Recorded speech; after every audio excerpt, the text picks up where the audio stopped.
बाद अब जेल से बाहर आ चुके हैं। जेल से बाहर आने के बाद भी पब्लिकों के मन में बहुत सारे सवाल हैं आपको लेकर। आप पे जो आरोप लगे वो आपके ही अपने बेटी के द्वारा लगाया गया, तो उन आरोपों को लेकर आज आप क्या कहना चाहेंगे? मैं यही कहने के लिए चाहता हूँ, बेटी हो या बेटा हो, माँ पिताजी गांव समाज के लोग सबों को समान दर्जा देने के लिए चाहते हैं, किसी को बड़ा और किसी को छोटा नहीं। उसी के हैसियत से मैं भी बेटा और बेटी, 4 बेटी 3 बेटा था, 2 तो छोटा छोटा है। 3 बेटी का शादी जमीन सुध भरना लगा करके कुछ शादी कर सलटा दिए थे। चौथा में ये थी, मन में जिज्ञासा था कि अच्छा ढंग से इनका भी शादी करें, लेकिन परिस्थिति डाउन हो जाता है। उस परिस्थिति लेकर के जिद भी कर दी कि मैं ग्रेजुएशन करूंगी तब पिताजी मेरा शादी कीजिएगा। भरोसा दिलाई, सहानुभूति हुआ, अच्छा शिक्षा की ओर झुकाव है तो थोड़ा और सहानुभूति दे करके क्रेडिट लोन ले, विद्यार्थी क्रेडिट लोन ले करके इनको ग्रेजुएशन करवा देते हैं। शिक्षा का विनाश नहीं होता है। मैं यही चलते उन पर सहानुभूति रखा और जहाँ जहाँ सोचे साइड बिजनेस थोड़ा लगा देते हैं, जीविका से जुड़ा दिए। गाँव समाज में 10 ठो समूह चलाएगी, उससे जो होगा आगे विकास, बुद्धि भी विकास उनका होगा। सेप्स ऑफ कंपनी से भी जोड़ा दिए थे। वहाँ जहाँ जहाँ अररिया मीटिंग होता था, पूर्णिया मीटिंग होता था, गाड़ी ड्राइव कर करके इस अवस्था में उस बेटी को हमने पहुँचा था।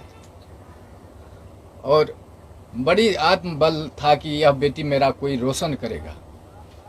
लेकिन दुर्भाग्य था, मेरा ही दुर्भाग्य है, वह बेटी आज मेरा कहीं का नहीं रखा। साल भर जेल में सड़वाया, कानून का शरण लिए,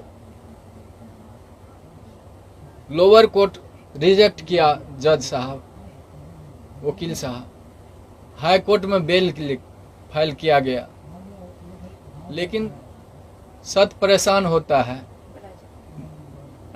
पराजित नहीं होता है। हाई कोर्ट में बेल फाइल हुआ, वकील साहब शिवानंद बाबू, वकील साहब अजय ठाकुर हाई कोर्ट से रिजेक्ट भी करवा करके किसी तरह से बेल का अनुसंधान जारी किए कि ऐसा जो भी परमात्मा का मौज हुआ, इन लोगों की सहानुभूति मिली। आज साल भर भी जेल से में भी शिवनंदन बाबू की सहानुभूति वर्णन नहीं हो पाता है। वहाँ जेल गेट पर भी पहुँच करके इन्होंने पिता का रोल अदा किया कि अब बंदी मेरा है, अधीक्षक साहब यह बंदी मेरा है, इसको कोई तरह का तकलीफ नहीं होना चाहिए। अहम भूमिका को शिवनंदन बाबू पहुँचाइए और साल भर के बाद बेल लिए। आज उन्हीं का कृपा है कि घर में मुझको नहीं रहा गया। जब बेटी कहा कि यह इसको मैं देखना चाहता हूं कि आजीवन जेल में यह रहे, तो मेरा दिमाग नाच गया कि क्या हो रहा है। फिर भी एक शिक्षाप्रद कहानियां थी। एक बिच्छू जब पानी में डूब रहा था तो साधु महात्मा पार हो रहे थे, वह बिच्छू को बचाने के लिए अपने हाथ पर लिया। बिच्छू 2 बार डंक मारा, डंक को सह कर करके महात्मा ने वह बिच्छू को पार लगा दिया। तो वही मैं चाहता हूं कि वह बिच्छू की तरह वह बेटी नहीं बने। बेटा तो पिता का गोद का भरने वाला होता है। जहां कहीं भी वह बेटी रहे, अपना जीवन जीविका चलावे। और मैं क्या बोल सकता हूं वह पिता के दर्जा में। ऐसा नहीं है कि समाज के सारे लोग सिर्फ आपको ही आरोपी के नजर से देख रहे हैं। कहीं ना कहीं दूसरे वर्ग के लोग ऐसे भी हैं जो आपकी बेटी को भी आरोपी के तौर पे देख रहे हैं, क्योंकि गलती की शुरुआत कहीं ना कहीं आपकी बेटी से होती है, अगर शुरू से देखा जाए पूरा मामला का तो। लेकिन जैसे ही आपके आते ही एक बार आरती ने फिर से सवाल शुरू कर दिए, तो आरती के लिए आज आप क्या कहेंगे? वो आरती की मर्जी है, जो करावे। अब आपके अच्छा 1.5 साल तक, साल भर तक आप लोग जेल में रहे, आपका एक छोटा बेटा भी है, आपकी बूढ़ी माँ भी है, किस प्रकार से आपका घर चल पाया इन दिनों? परमात्मा जाने, हमने जाने। अच्छा, इन सारे भूमिकाओं में जितने दिन से आप लोग जेल में थे, पूरे परिवार, तो वकील शिवनंदन भारती लगातार, जैसा अब आप बोले कि गार्जियन की तरह आपका देखभाल किए या फिर हमेशा मतलब इस केस को विशेष फोकस किए, क्या कुछ कहना है उनके बारे में? यह वर्णन नहीं हो पाता है। मतलब इतना बेहतरीन उनका परफॉर्मेंस रहा जी आपके केस को लेके। जी। आप एक पिता हैं, लोग ये भी जानना चाहते हैं कि उस रात में असल में क्या हुआ था, कुछ आपको याद है? आप मतलब कुछ देखे थे? बता पाएंगे? आरोप तो झूठे भी लगते हैं, सही जी। क्या है वो तो माननीय न्यायालय के ऊपर है, लेकिन आप कुछ बता सके थोड़ा सा? मालूम थोड़ा सा हुआ तो सोचा कि प्रेम तो अंधा होता है, अच्छा। वो समय जो रहता है, वो अवस्था जो रहता है परे हो रहता है, लेकिन उस पर कितने कितने विद्वान लोगों का भी पैर फिसल जाता है, महात्मा को भी पैर फिसल जाता है। तो हमने सोचा कि जब इस तरह की घटना हुई तो उसको बचाने के लिए हल्ला हुआ कि चोर आ गया है, डकैत आ गया है गोली मारने के लिए।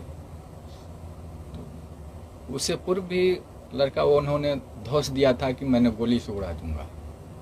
किसको दिया था? पवन यादव को, मेरे बेटा रविकांत को। अच्छा। गोली से उड़ा दूंगा, बचने के लिए नहीं दूंगा। उस पीरियड में उन्होंने घर में पकड़ाया तो हल्ला हुआ कि डकैत आ गया, डकैत आ गया।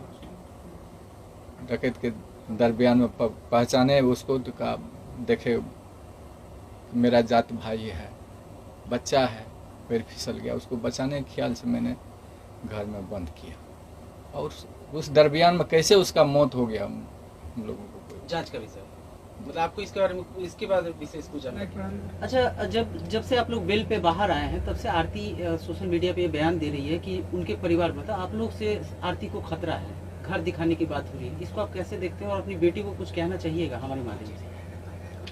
हम तो यही करने के लिए चाहते हैं कि माँ बाप तो जिगर होते हैं, हृदय का टुकड़ा बाल बच्चा उनका होता है, उसके प्रति आघात कहीं माँ बाप सोचे, गांव समाज के लोग सोचे।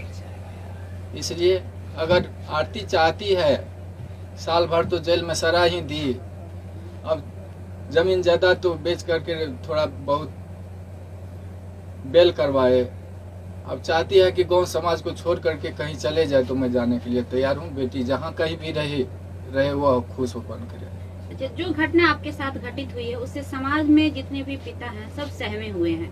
बहुत सारे पिता अपनी बेटी को लेकर उनके मन में ये सवाल पैदा हो रहा है कि क्या हमारे साथ भी हमारी बेटियां भी ऐसा कर सकती हैं। तो उन पिता के लिए आपकी क्या मैसेज होगी, क्या संदेश होगी? सब बेटी बेटा ऐसा नहीं होता है।